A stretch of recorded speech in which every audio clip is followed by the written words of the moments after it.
జానపదం కొత్త ఆట నేర్చిందా పాపలాంటి లేత పదం పాఠశాలగా కూనలమ్మ జానపదం పల్లె దాటి వచ్చిందా చవళిల జానతనం పాట చూపగా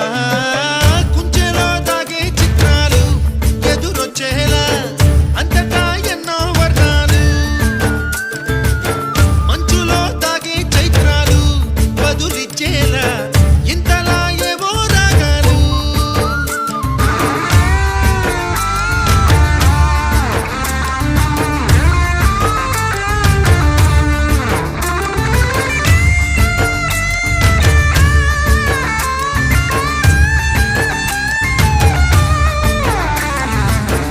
ఆకతాయి సందడిగా ఆగలేని తొందరగా సాగుతున్న ఈ పయనం ఎంతవరకో